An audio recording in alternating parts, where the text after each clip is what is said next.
Pemirsa, Kementerian Keuangan melantik 22 pejabat baru, 12 diantaranya pejabat tingkat eselon 1 pada Jumat pagi. Dua orang yang dilantik ditunjuk langsung oleh Presiden Prabowo Subianto, yaitu Jaka Budi Utomo dan Bimo Wijayanto. Ya. Dan pemirsa, untuk lebih jelas terkait dengan status prajurit TNI, yaitu Direktur Jenderal Bea dan Cukai, Letnan Jenderal Jaka Budi Utama, kita langsung tanyakan kepada Kepala Pusat Penerangan TNI, Mayor Jenderal Christomey Sianturi. Selamat malam, Pak Jenderal, apa kabar? Selamat malam, Bro. Mbak Nastiti. Siap. Ini langsung kita mau minta klarifikasi nih. Pak Dirjen yang baru dilantik itu masih aktif tentara kah? Sudah purna tugas kah? Atau dipaksa pensiun nih, Bang? Iya, Bapak Letnan Jenderal TNI Purnawirawan. Purnawirawan ya? Utama Esos ya. Beliau sudah berstatus sebagai Purnawirawan ya.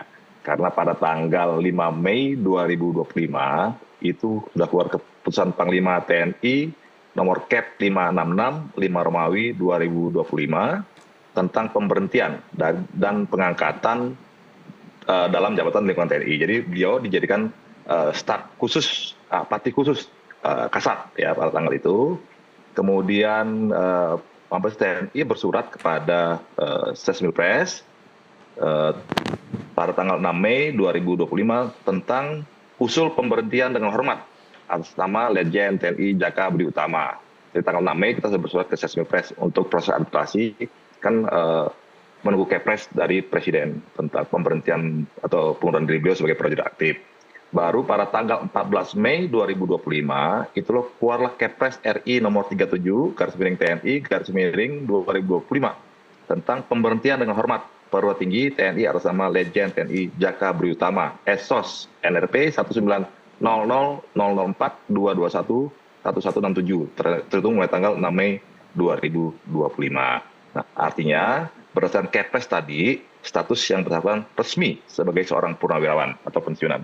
Resmi seorang purnawirawan, itu kronologisnya begitu ya. Ini prosesnya sendiri apakah memang diminta untuk mengajukan satu nama atau seperti apa? Sehingga beliau menjadi Dirjen Bea Cukai.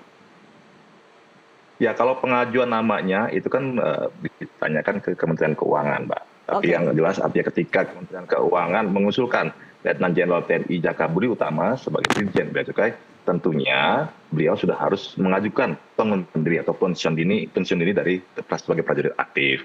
Dan itu memang sudah dilakukan, diawali dengan tahapan tadi, bahwa beliau kita jadikan patih khusus dalam rangka pensiun, kemudian kita ajukan kepada Sesmilpres untuk pengunduran diri sebagai prajurit aktif.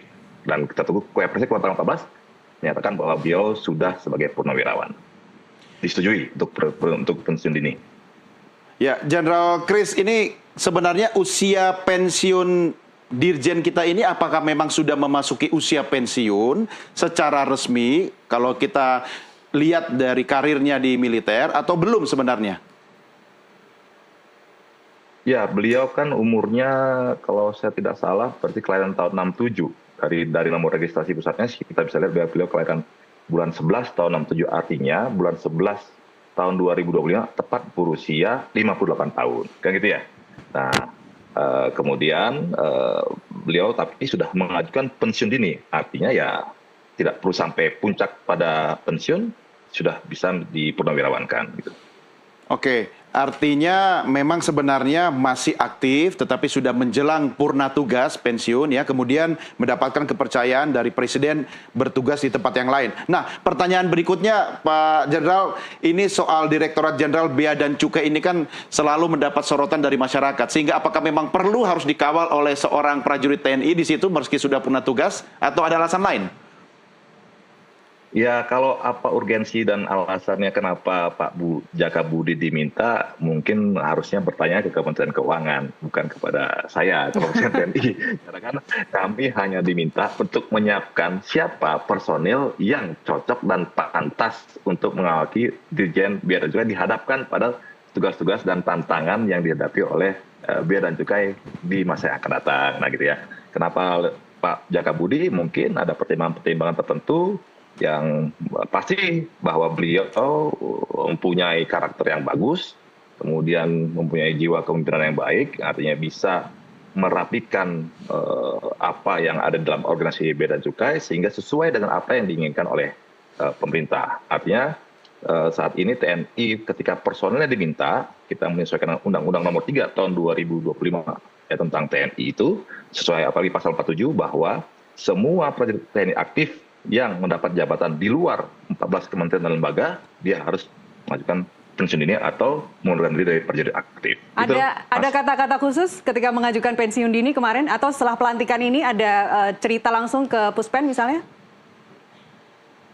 Tidak ada, beliau hanya kemarin saat di Kementerian Pertahanan berjumpa dengan Panglima TNI, meminta restu untuk berdinas di Kementerian di Bea Cukai sebagai Dirjen Bea Cukai, dan melaporkan bahwa beliau sudah menghadap ke Kementerian Keuangan dan akan segera dilantik, dan hari ini memang sudah dilantik beliau ya.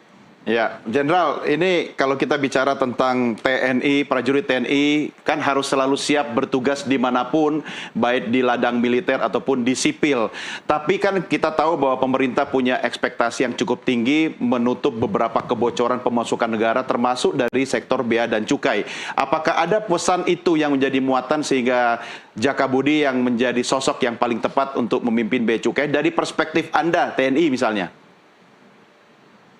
Ya, artinya ketika TNI diminta untuk mencari personel yang cocok didudukan pada suatu jabatan tertentu, tentunya ada asesmen tersendiri dari Mabes TNI, mencarikan kira-kira mana prajuritnya yang benar-benar pantas dan mampu melaksanakan tugas itu. Kan kita juga tidak pengen apabila setelah didudukan nanti, tugas atau ekspektasi yang diharapkan oleh pemerintah tidak berhasil. Malu TNI. Nah, makanya tentu perlu kehati-hatian dalam memilih calon atau kandidat ini, sehingga dicarilah orang-orang yang betul-betul berkarakter, betul-betul mempunyai kemampuan, ya integritas yang tinggi. Karena kan kita menghadapi bea cukai itu menghadapi banyak sekali permasalahan-permasalahan hari ini yang sedang kita dengar, sehingga perlu dicari orang yang bisa memiliki atau karakter atau integritas yang baik, yang betul-betul bekerja untuk demi bangsa dan negara ini sehingga bisa menutupi kebocoran-kebocoran yang ada di dalam pelaksanaan tugasnya. Dan yang paling tepat adalah sosok dari TNI menurut Anda? Kalau sosok dari TNI kita serahkan saja kepada kementerian yang minta gitu ya. Artinya apa pertimbangan dari kementerian minta butuh personel TNI, silahkan ditanyakan kepada Kementerian Keuangan gitu, Mbak. Baik, terima kasih. Maijen Christomey telah bersama kami di NTV Prime. Sehat selalu, Jen.